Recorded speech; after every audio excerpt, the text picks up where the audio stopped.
My name is Tony Law. I grew up on a farm in Canada, and I have castrated pigs before. How was that as an experience? Terrible. Was that sober or drunk? Oh, God, no. I was a kid. Oh, okay, so, fine. Yeah.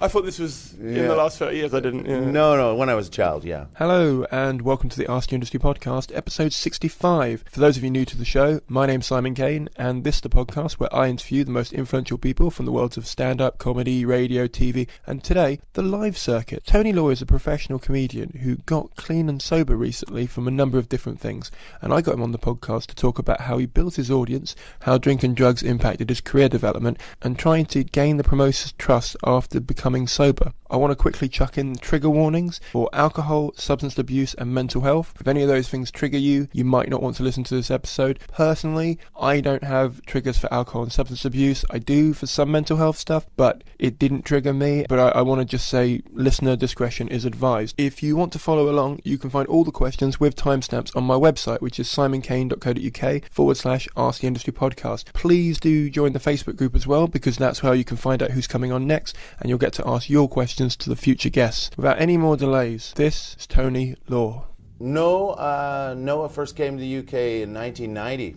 Okay. But I didn't do comedy until 1999. No, I did one gig in 1995. I won the Glastonbury New Act competition, and then I didn't do another gig. I did just the odd gig here and there and then 1999 I started. Were you how you would be known now when you started? No. Okay. No, you mean nobody knew me? No, but you're known My now style? for surreal and style. And Yeah, at first I was, but then I wasn't getting booked. And then so I sort of really tried to change, and I was terrible at it, but I tried to do like Ed Byrne type stuff, but Ed Byrne's really good at that, and my mind doesn't work that way. Right. And so, yeah, and then I struggled for ages. I was doing comedy I didn't like, not getting anywhere, and I had to do jonglers and stuff like that, trying to do it the way that they say you should do it. And so I was struggling along, and then I committed to it, and I didn't have any other income. So I was in this weird, I was in a place where I needed to make rent, and so I needed to be successful on stage, but I wasn't. So I was getting away with gigs being the worst act on the bill, but still getting paid. And sometimes I'd have to do short if I was down in my hole, so they would duck my pay. Oh, it's just a nightmare struggle. And then after coming up to Edinburgh, I slowly got the idea of I should just really do what I think is funny and see how that goes. And then I started, but didn't really have the bravery to commit. But yeah, so around I'd say 2005-06, I started just really talking about time travel and dogs and stuff. But the main time, I suppose, was when in 2010 or 9, I was just going to quit. So I just thought I'm not getting anywhere. And so I had one last roll of the dice and phoned Tommy from the Stand, and he offered me a slot at 7:30 at night or noon at the Stand. And I said, at that time, it was a counterintuitive decision because nobody was going on at lunchtime over there. I mean, Kitson did an early show once, but he already had a following. So yeah, so I went at noon, and then my first gig there, no press, no posters, none of that, just word of mouth. And I started with one audience member in Stand 2, and then by the end of the Fringe, I'd built it up. It was selling out that little room, 58. And then the next year went into Stand 1, sold that out, and then so just word of mouth really built a following year after year after year at the Stand. And then I sort of, and I won't go into it too much because it's boring, it's a different conversation, but I sort of took my I got sick, let's call it, and 2014-15, it just snowballed out of control, and so I needed a change. So I made a change and got clear head and decided to move away from the Stand this year, and I'm at Assembly Rooms to try out nighttime, and compete with everybody on a level playing field. But I don't know what I'll do next year. So that was a long answer to that question. Yeah, I just asked how you were. Yeah. Yeah, fair enough. Just wanted to get her done so we can get on to the good stuff. So wait, so your first Fringe, when was your first year up here? First one I did 2000. No, I did Comedy Zone 2000. Okay. And then I did 2003. I did a solo show. Then I did a solo show 2006, 2007, and none of them really took. I didn't really know what I was doing, and I didn't commit really to what I like. Right. So I'd say for me, although it's not exactly, is 2010's kind of my first one, because I just said, I'm going to do what I think. I did that and wore my onesie and incorporated terrible dance and poetry and mime and all kind of just chucked everything I could think. So my thing is my wife is she's a photographer, and she taught me about art, and she just opened up a whole new world to me that my farmer brain had never really had. And so I just started cherry picking, and then we had children and started to go to kids shows and started messing around with lighting and just pouring everything in. And when you see someone like the Bush or Munnery and those guys, you realize you can do anything you want. So that's when I really just committed to that, and I think that's what found me a bit of a following. And in terms of keeping in touch with the following, so let's say that you're who you are now, yeah. Because I look at my life in seasons. So up to age 13, that's season 1. Yeah. 13 to 18, season 2, yeah. that kind of thing. So let's say that the most recent season started in 2010 for you. Yeah, that would be closer to my season of between 1 and 12, and say 12 and 15. Okay. And a little bit of 15 to 19. Those seasons all have a lot more in common with my recent season than anything in between. How do you mean? Well, I think between the ages of 20 and 30, I wasn't. I wasn't in touch with my more sort of crazy, imaginative side. But mind you, I was traveling all the time around Europe. I worked as a tour manager, where I lied about having a degree because you needed a degree in history. But in those days, to be a tour manager? Yeah, to take the 18 to 35s Kontiki tours, and because you needed to know where you had to do these history spiels and stuff. But I was self-taught and I winged it, and I was good at the anyway. So what am I talking about? Yes, there. We're talking seasons. Yeah. Yeah, so this recent season is a good one. Yeah. Yeah. But this is almost like a start of another season, even. Okay. I don't know. Like 2016 is because you've made a change this year. I made a change at the end of last year's Edinburgh when I realized I couldn't continue being a father and a comedian whilst also drinking alcohol and the rest. I didn't just realize it then. I'd realized it a couple of years before. And 2012-13, I was getting a lot of success. And it was right about then, it was taking me over. And I knew the whole time I was going to have to find a way out. So I finally got out of it after Edinburgh last year and went in and finally got to the country and fixed myself up. And it was awesome. Hard. Because I was getting all that. I had a bunch of psychosis going on, which is humbling and opens your mind, but it had to be done. And so anyway, blah, blah, blah. No, I get it. And now I'm back to being at the best I can be. No, I get it. I've got to a stage in my life where I don't just date people on attractiveness anymore, and I do. Well, Life experience. I've been there for a while now, but I do a joke in my current show about how I'm not attractive enough to be this emotionally unstable, and how I've got to either get some new shirts or work on my mental health, and I got a new shirt. Yeah, I had allowed booze and drugs to led me to believe that I was actually all right. That I didn't have any mental health issues. Yeah, the filter. This full bollocks confidence of, I'm all right. I just I'm a bit cavalier. I'm a bit of a, and then only getting sober, you realize, oh no, you're just as mental as everyone else. Yeah. If not a little more. Because you're adding to it. Yeah, but my set has become even, like it's gone right out to the edges of what it was at its best in, say, 2012, 13. Mental. And I really like it's very exciting for it to be just, I think, cleverer.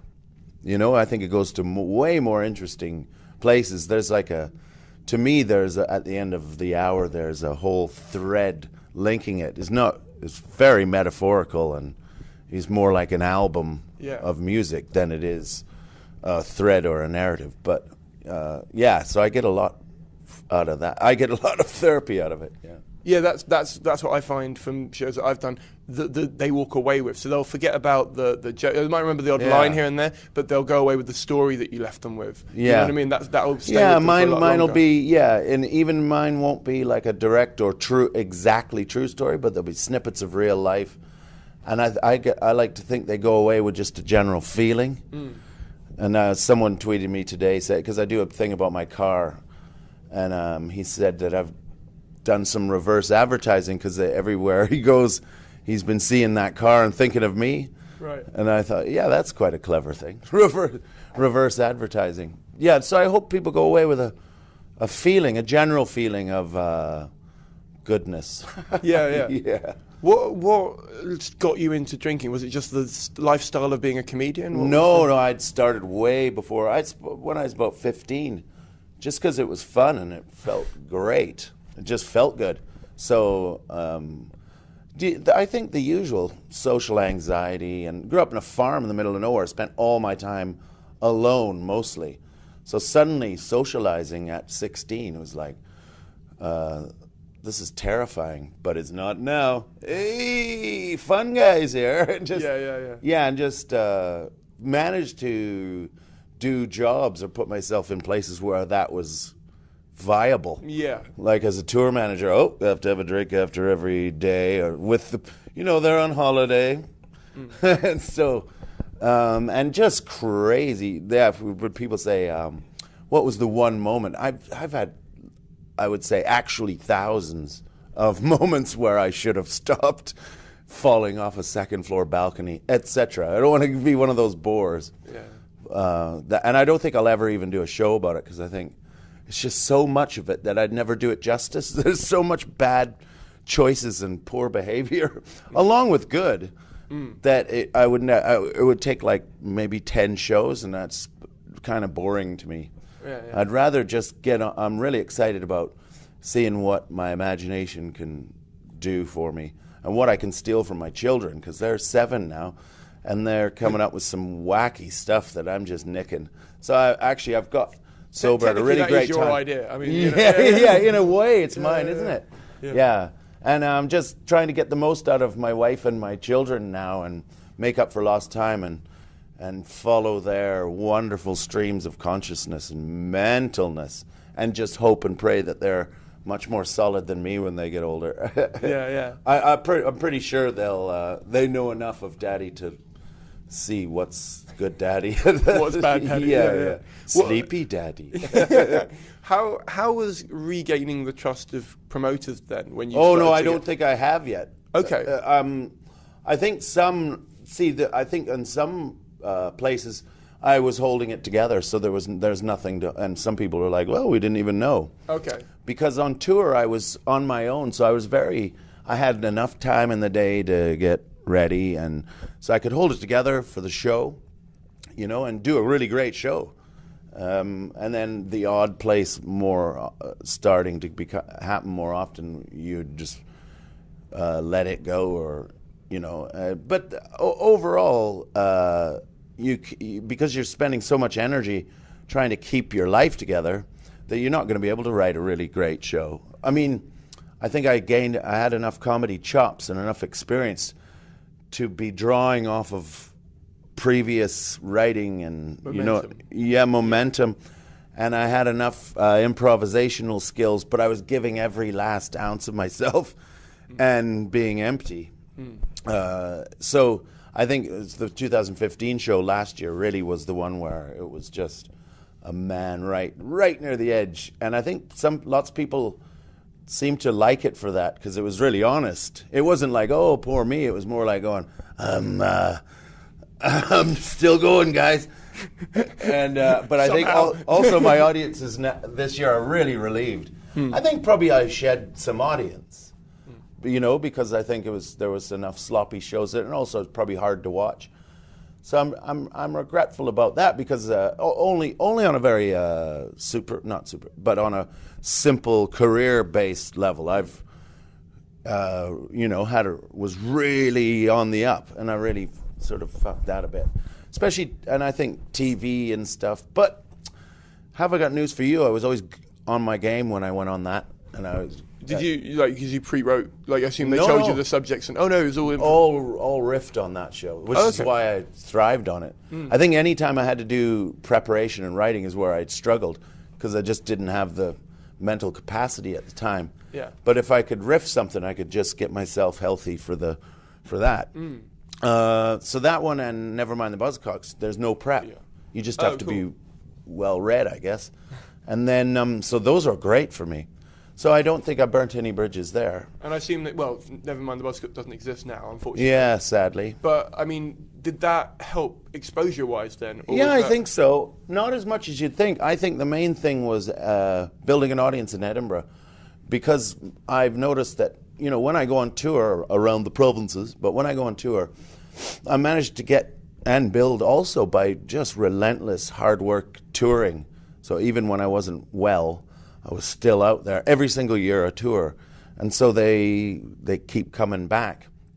But I think the odd person from TV. But I think if you get people that seen you on a TV show, they might come to one show, might not like it.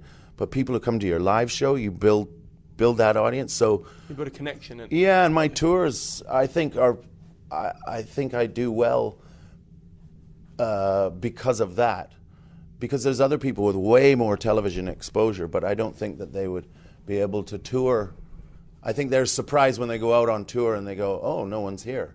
Or, maybe there's loads here and then none here. Yeah. Because they think maybe just getting on TV is enough to tour.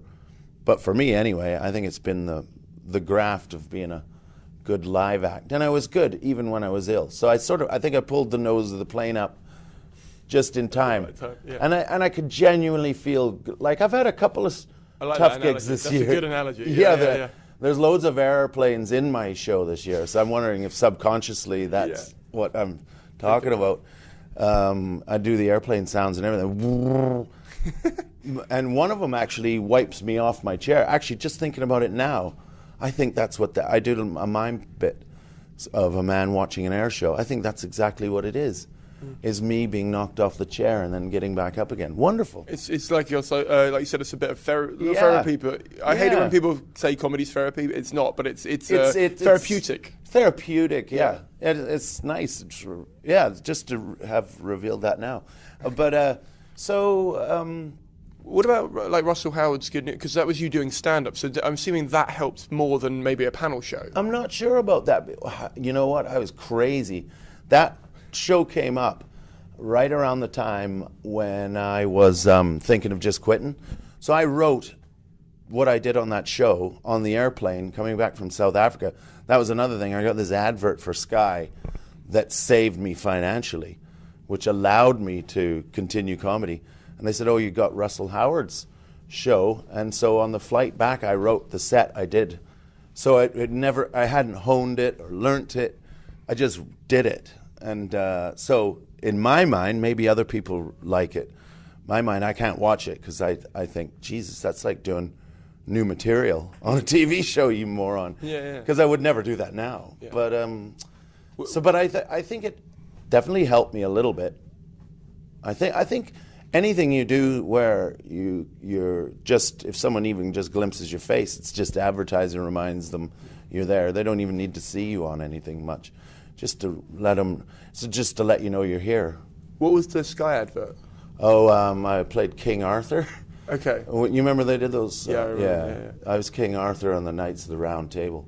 So was that... It was my first beard. I was growing a beard in 2009 and 10 because I'd given up, And I just thought, I quit. And then, as luck would have it, they needed a beard.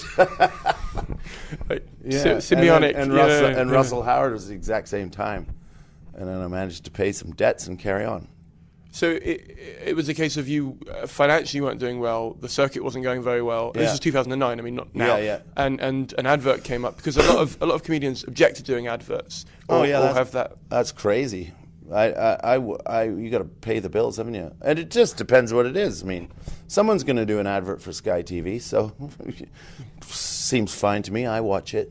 Yeah. And also how you come across. It was a comedy role, so it's not going to. I don't understand that at all. I think only very successful rich people are in a good position to go, oh, I wouldn't do adverts. You say, I mean, I've seen big comedians. Who was the one? There was an American talk show host a while ago did an advert for Doritos or something. Yeah. And you're like, why are you doing it? Well, if it's if a millionaire's doing it, that's quite different. You know, if you're an act who needs the money, you know, maybe they've got lifestyles now that they need to pay for, but yeah, I mean, either way, you either do an advert or say that adverts are crap. If you're rich, either way I don't listen to you.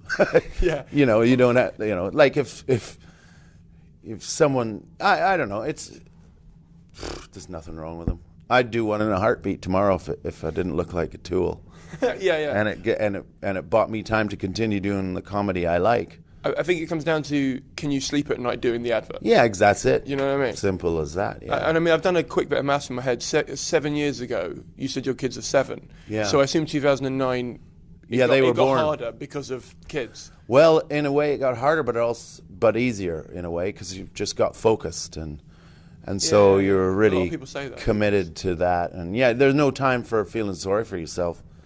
Yeah, so no, in a way it was a gift to, get home early and hang out with them. Yeah. Or at least see them to sleep. Yeah. So when you started properly building an audience for yourself, or the audience you have now at least, what was your main method of trying to keep in? I know you got like Twitter and stuff, and you had a MySpace for a bit. I mean, how do you keep in contact with them? What's your? I never really had a plan because I have not been very good online, or like that whole, I've never been a good salesman of myself in that way. Twitter was the first thing that I thought, oh, this is great, but I worry now that people have moved on to something else that'll take me so long to get. Like, it's like learning too much admin to learn how to do another thing. But no, if people tweet me, I always respond to nearly everyone. And when Twitter was really hot a couple of years ago and everyone was on it, it would take ages, but I would always try and keep in touch and all that. I'm not sure how much it does now. So no, I'm a bit out of the loop. I think my way is to keep touring, and then hopefully they see my face so to always making new shows. And then that's my best way to stay in their consciousness. I think the only time you would go away for 3 years is if you came out and you were all over the TV and you were just hugely successful. Then you would have to stop for a bit because people get fed up. But I think at where I am, my level, there's nothing wrong with just churning it out. And I think people probably like to see what's coming up next. Yeah. Would you, if you think, or you've said that like TV didn't do that much for you, would you still do them? I mean, oh yeah. Well, I mean, I didn't get booked for the amount. I mean, there's so many panel shows and stuff out there, I assume. I mean, I've never got Mock the Week, and that's not because I've decided not to do it. It's because they've never booked me. Right. And I don't think my agents even asked for a few years. But I'm really, really good on them. That's the thing, is I think sometimes they see my stand-up and think, oh, it's just surreal and he's crazy. He wouldn't. But actually, it's not. It's still doing a panel show is comedy chops, and riffing, and being able to riff. I'm brilliant on them, and I don't mind saying it because it's comedy. It's just being a funny person, and it's not like talking about orcas all the time or something weird. I can riff with anybody and they're the easiest things on earth to do. So I'm always, I don't watch them now because I always get a pang of yeah, I'd be better than that. That's boring. That's cliche. Have you done one since getting clean? No. No. Do you think it would make an impact on Yeah, your I think it would. performance? I think I did really well on Have I Got News for You, and I think if I did it again, it would even be on a higher level and blow people's minds. But it's going to take a little time to get back in there. But I would absolutely do. I'm really looking forward to being given a chance to do things now, because I know that I can bring a whole different thing. And it's regretful, of course, looking back, like especially things like auditions and stuff. I'd never learn lines when I went in, and like I got lots of adverts in 2010 when I was going to quit, because I was relatively still quite healthy there. That was still because the kids are new, and so for those 3 or 4 years, Kids are new. I like that phrasing. You can directly go, kids get healthy to get pregnant, have children, raise them to 3. All of my success comes right in that period. So clearly I was as close to sober as I'd ever been. And then it just got a hold of me. So it just, like, I know it seems so obvious now, but sober equals better. And then I realized, I am good. You know, when you're when I was bollocks and stuff, I'd just be so feely sorry for, I'm not very good, I don't know what I'm doing. You know, I don't feel that anymore at all. But you're probably making it worse on yourself, because the alcohol is a depressant. Terrible. So it would have, Yeah, it was really instead of regretting it now so much as I did first while, I just think, lost time. So I get a little bit too anxious to get going. You know, I have to stop myself from like going into the office and go, put me on. You won't regret it. I have to, remind myself to be cool, man. Wait for it to come. When you were going through that period, though, and you were sort of maybe struggling with yourself a bit, not just like sort of, I don't mean on stage, I mean off stage as well. Yeah. What was your relationship like with your agent? I assume it was getting a bit... I think my agent, show and tell, it was bad because, well, I mean, he was my live guy, so he had to, I think he probably had some tough conversations with people to say he's not coming, or my telly and radio agent was perfect, though. They were actually really supportive of my wife, and they were gonna, wanted to help fix it, But I think the other one, it must have been difficult for him. But, yeah. So, it must have been. But Yeah. I understand the whole not feeling sorry for yourself now and looking forward to doing bigger things and stuff. I mean, when you got sober, what was the first thing? Just, I'm going to write a show now. Not about it, maybe, but was it? No. It's just white knuckling it, trying to keep upright. Yeah, because it was too much. It was loads of other real life things to deal with, so I wasn't even thinking about comedy. And if I did, it was like, can I still? And I did the odd gig here and there, and it was tough. I didn't have any. I just wasn't very well. I suppose maybe towards the end of autumn last year, I did a tour in the spring, a little mini tour, and I started getting my love back for it and my skills back.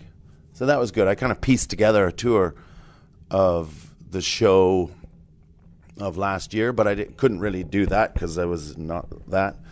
So I took things from it, and I suppose I did a little bit about my situation, but not much. But anyway, I would say personally, I think I'm 2 or 3 times better than I was even on that tour, but it was still pretty good. It's a funny one, isn't it? Well, it's not funny, but it's a one. do you... I did a recorded for Go Faster Stripe. We had this planned to record last year's show in October, and I did that, and I was to struggle even getting to the venue. I was just not well at all, and so it's interesting. We're going to put that one, and then I did another show at McCunliffe in March or something. I think so. That's the secret festival, isn't it? Yeah, March time. So we're going to put that one. I recorded one there, which is and it was supposed to be the same show as the one I did in October, but it's very different. I think it'd be interesting I won't be able to watch it, but I think it'd be interesting for other people to watch the one where I'm just a shell, and then the one where I'm sort of halfway back, which is way big improvement. And then so I'm going to put those two together and sell those at gigs. And then this one here, record this one, and it'll be quite interesting from a mental health aspect to watch the three of them progress. Yeah. Huh. Do you think enough comedians invest time into their mental health and stability? And I don't know. Okay. I know I didn't. Because there's a cliche of, the lifestyle of especially a touring comedian is not the healthiest, and it can wane on you quite a lot mentally. I mean, I've just come off tour, and it was my first one, and I found all the travelling, especially the late nights, and on your own, you go a bit insane sometimes, Yeah, when I was doing the circuit gigs and all that, I found that really hard. I actually find it much easier doing tours on my own now. Actually, I've found a way to make it healthy of getting there early and doing one thing cultural in the town if you can. I've made a way of, and also now I'm driving. I drive back from miles away because I'm in Canada. You can drive for 9 hours and it's no big deal. So I drive back and really get a lot from that. I've listened to a lot of audiobooks in this last while. I listen to a lot of podcasts. Yeah. Yeah, see, if I knew how to get those onto a device and then into my car speakers, I'd be doing that. But I'll show you after. You could show me. I'll show me one day how I can gain access to this wonderful internet. At the moment, I'm buying CDs. When we go for the walk with your dog to do the other one, okay. I'll show you how to use it. Yeah, that'd be great. Yeah, I have no idea how to get that into my car. It's an old car. It's surprising. Like, here's the thing. What I found really interesting is podcasting started at the same year that YouTube really took off. And if you look at YouTube as like a platform, that was almost the word you used for video for a while. You know what I mean? Like online video. Whereas podcasting, there's loads of people that don't even, like you said, don't even know how to get it on their phone. Yeah. And it just seems weird to me that those two things haven't evolved. Yeah, well, under one camp, probably. Yeah. If there was a U-pod. Yeah. Because it's so disparate, I think. Yeah. I think you can become overwhelmed by it, by not knowing where to get stuff. And then you don't want to be the last person to the table at something. Yeah. And also, I find, this is a mental health issue, gentle one though, is like finding it hard to commit to anything because I'm afraid, am I going to waste too much of my time doing this? Or if I get into this, am I missing out on something else? Is it better to just carry on reading my books and being, it's almost like you protect your, will I listen to something that will I feel like I should be doing it is one of my big worries. Yeah. And I don't want to feel panic at, oh my God, I could be connecting with people with a podcast. I should be doing one. But it's the idea of doing all the hard work of editing and all, that scares me because I think, when am I going to find time to do that? I'm trying to write a show. And also, so someone who knows what they're doing, that doesn't take much time. But for someone like me, it'd be like learning a new thing. So I have to find a way where I can just press a button, stick a mic in my face, and do 10 minutes a week. And just fire. You can show me that too. I'll show you that too. And just fire out some crazy stuff. Because I'd love to do some, like when I'm especially walking my dog, I'd love to be able to just send out some of the things we talk about. You could do like mornings with Wolfie and Tony, Wolfie, like a news report. About the things my dog and I have been talking about. Well, it's born here today then. You heard it here first. This is exclusive now. Yeah, I'll go through you. You can help me. No, I'm more than happy to help. Seriously, do all that linking and stuff. The thing is, I feel like there's never been a more level playing field for performers to find an audience online and to find their own creativity without having TV executives saying or trying to jump through that. And so I'm more than happy to help anyone. Because I've sort of not. I've definitely, of my group of generation, I'm not very exposed to TV at all. Like I haven't been I just haven't ticked the right buttons. And I think when you're a Canadian act as well for TV, your chances are very limited because they're only going to stick, they'll have spots for one person on a panel show, and that might have to be an English person or You're way out. So you're right. Anyway, on the back of that is the best way for all of us to, because it's TV can be what they need at the time. Yeah. You need one of these, to one fit of a those narrative. ones. Yeah. So you're right. We can do what we. So my way has been just doing my live gigs over and over, and I should be able to combine it with this business. Have you? Are there any things you regret about the last sort of 5 years that you think, if I hadn't have done that, or if I'd done that differently, I'd be here? Or you look at your peers and go, I wish. Just drinking. Okay. Just that. Just the act of it. Yeah. Without that, I would be way. I would be.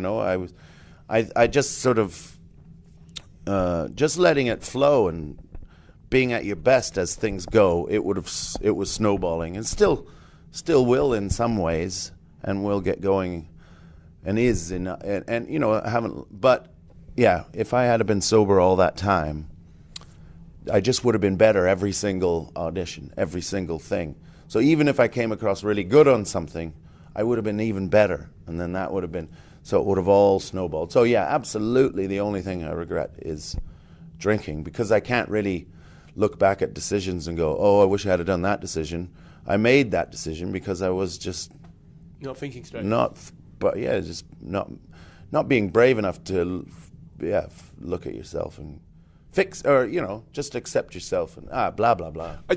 From what you've said, it's really inspiring, because to go from doing stuff that you thought would just sell because you were just imitating, I can't remember the comedian, but you were not imitating, but you were doing a similar thing to another comedian. Well, I was trying to do observational stuff that was slick, for a, what I thought, I mean, it was a very short period and I was terrible at it. But I would try and, even my style, I would try and be first person kind of, that, I suppose it helped that there were less comedians on the circuit as well. That meant there were less competition. Well, there was.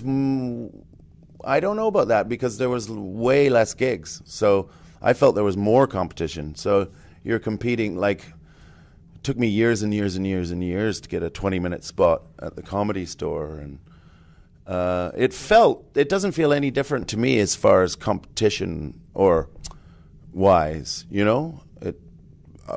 That's because I was beginning then.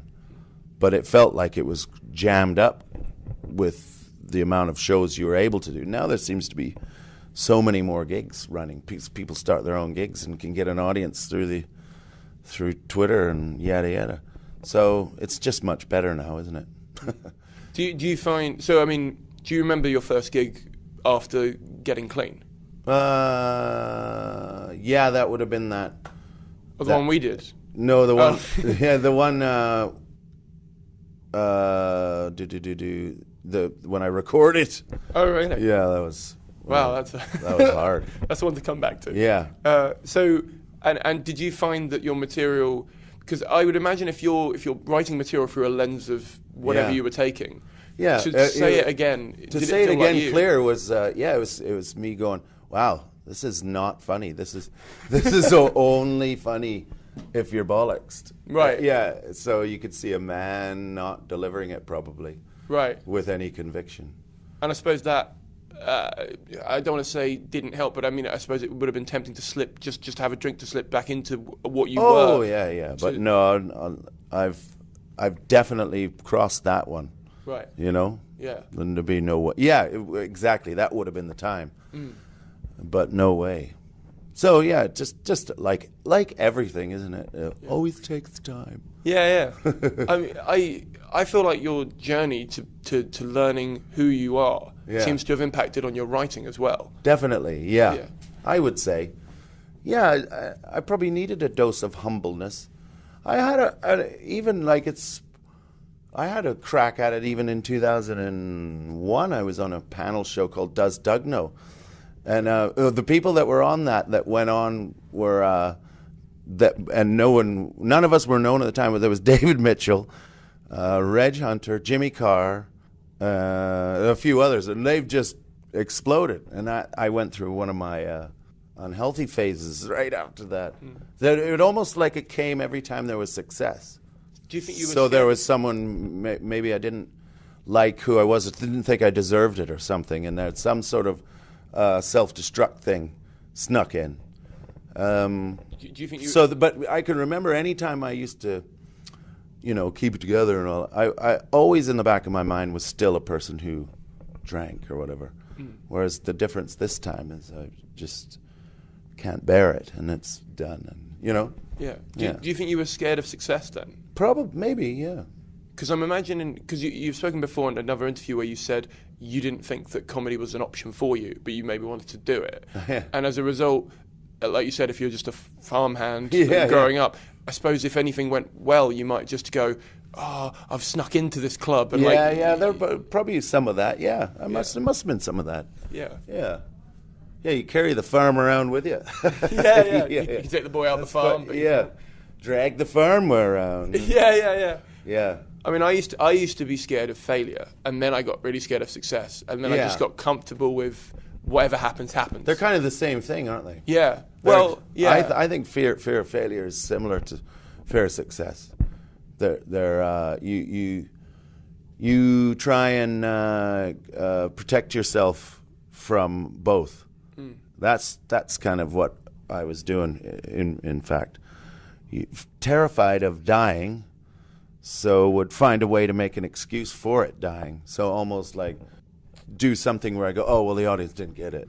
So that saves me from hurting my feelings if it didn't go well.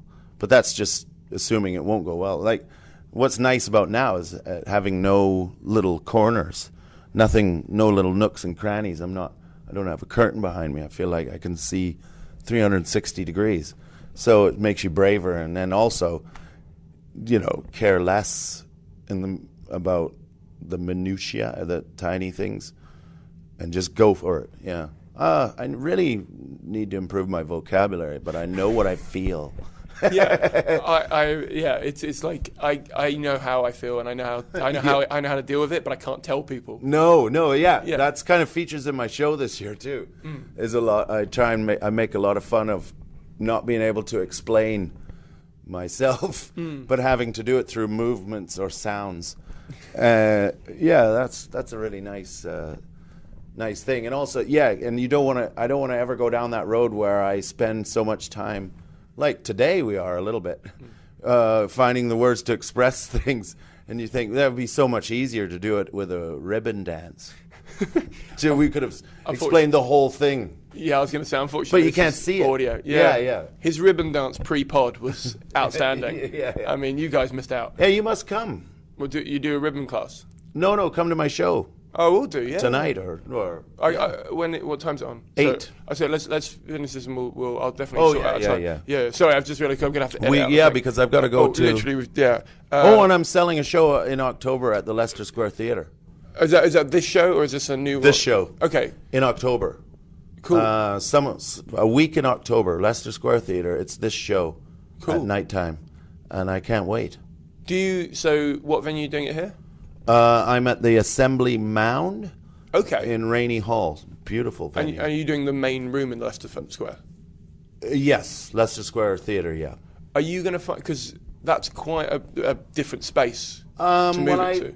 I'm doing all right in London if we get the marketing right, because one year I did 32 Soho theatres in a row. Wow. So I hit a lot of people then, and then I've also done 4 Leicester Square theatres in a row where they've sold out, and then I did the Underbelly Cow. But yeah, it'll be hard to sell them all out, but I think if we get the momentum right on the first one, we could do it. Yeah. So go on. Yeah, no. So that was the plan with that. So I was going to say, because word of mouth up here, you built that. Yeah. And I assume was that originally when you first came here, like telling people, please tell people? Or was just doing a great gig and people telling, oh, go see that. So word of mouth here. Yeah. But word of mouth here then bought me an entry into the Soho Theatre. Right. And that I built up. So I did 3 gigs, and then in the spring I did 5, and then the next year I did 2 weeks, and then in the spring I did the Underbelly Cow, and then I did 32 days at Soho Theatre. Then I did 4 at Leicester Square Theatre. Then I did 2 at the Underbelly. And so actually London I've been building in the same way. Because people in London will come to see you at like short little gigs to, trying out new material. But there's a kind of almost not a different crowd, but then people like to come see a full show in a theatre. There's So I think I've built a London crowd as well. There's a different circuit. Yeah, built a London crowd and built in different towns throughout the country just for touring as well. So Manchester and yeah, there'll just be the odd town where I really sell loads. Is that why you put like your face on the poster each time? Because I think you got to, yeah. Okay. Well, I mean, yeah, I would love to do all different things, but I try and put my face on it. I don't do it as much as some, it's just bang. Yeah. Well, but yeah, you got to have, yeah, I try and have a little bit of the imagery I looked like last time. Although now I look different. Yeah, that's what I was going to ask. Cause I might put 2 pictures on the next one. Spot the difference. Yeah. Yeah. I'm this guy. Yeah. Because I was wondering if your look, because I remember when we gigged together, you'd obviously shaved and you'd made like a lot of differences in your appearance, and I didn't recognise you immediately. Yeah, and lots of people don't. Yeah, and so I wondered if that's had an impact on people remembering. Yeah, for sure. Yeah, you used to get a lot more talking to strangers in tubes and buses and stuff. People, now you might get the odd double take, but yeah, people seem to notice me more. I suppose I miss that weirdly, even though it's kind of weird. No, but yeah, definitely. The image was pretty strong, that Viking thing. Yeah. But yeah, I just wanted to shave in the new me. I was hoping the sideburn might really be the next big thing. Yeah. I've got one more question, and then I've got like just a few quick fire ones, and then we'll be done. Is that cool? Yeah. Great. Okay.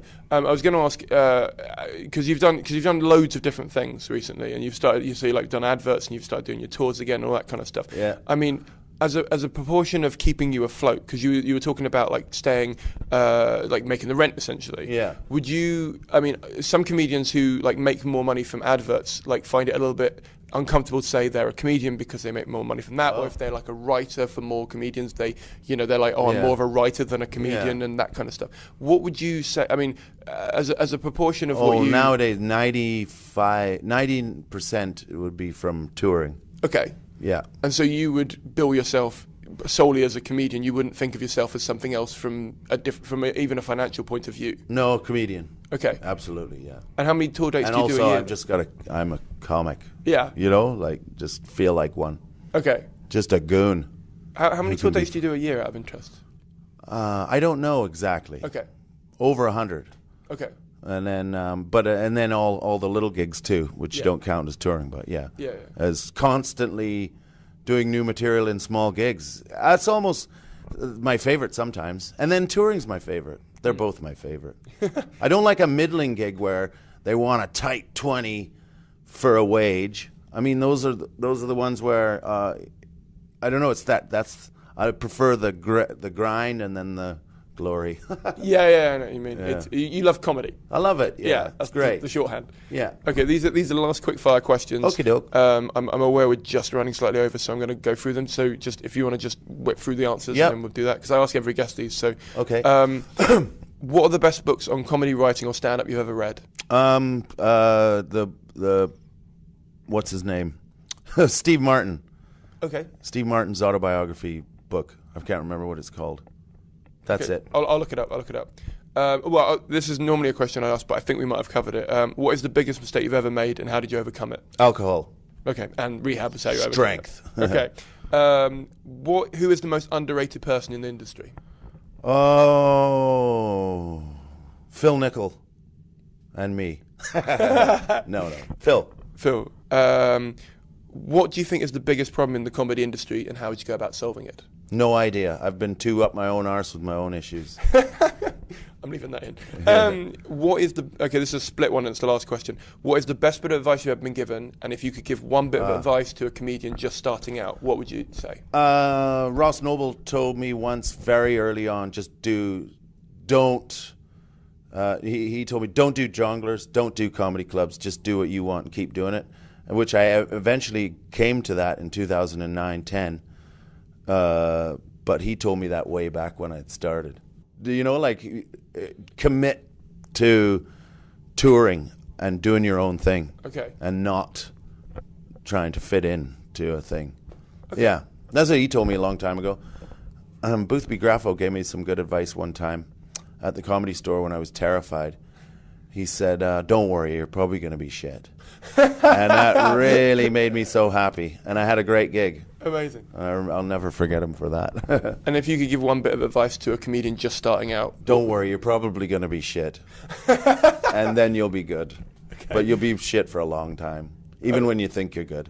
Okay. Yeah. Thank you very much for coming on. My pleasure. Thanks for having me. Cheers. That was Tony. I loved how open and honest he was. It's the minimum criteria I want from all the guests on the show. But he was just so blunt and humble and lovely to talk to. I'm actually considering having him on again because we only really scratched the surface of where he's at and his mental health and his career development and how those things are all intertwined. I think often I personally put my mental health and my personal health to one side in order to do a gig or to just try and keep the career element of this. And obviously it's completely different to what he did, but all of that personal care and looking after yourself and being aware of yourself is so important in this job that I felt like it was a really important podcast to get on and a really important story to tell. You can find links to all of his London dates for his Edinburgh show for this year, so 2016, on the show notes and on my website and in the pod notes. So if you want to support him, feel free to go to that. If you can't go to it or you've already seen it, feel free to tweet him and thank him for his time and thank him for being such inspiring person and working so hard on himself. I think this has shown me that you don't just get one shot at this and you can get better both on and off stage, and being true to yourself is the best move for everyone, which sounds cliched and it sounds really, it sounds really self-helpy and hippy-dippy, but it's always good to be reminded of that, and it's always good to remember that you don't really get one big break. You get up sometimes, you get down sometimes, and it's just worth remembering that it's about the journey, not the destination. God, I sound wanky, but sorry, I've just listened to it again to write this intro and outro, and I'm just feeling really inspired and I'm feeling really driven to get more done. So yeah, I hope you got as much out of that as I did. I guess I just really liked the person that I met there. I don't know how he was prior to this. I haven't met him previous to this. I didn't meet him when he was going through his problems, but the person that he's become now is very humble and grateful and a funny human being and a lovely guy to be around. So I just found that really inspiring and really, really great as something to share with all of you. Please do remember to leave me a review. You can do so on iTunes. Also, if you want to join the Facebook group, remember it's called Ask the Industry Podcast and it's on Facebook. And if you want to donate, feel free. It's on the website.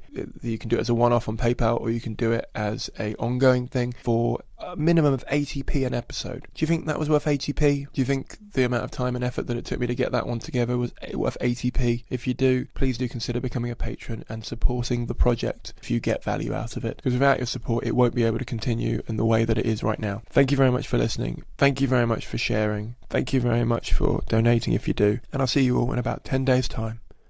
Bye.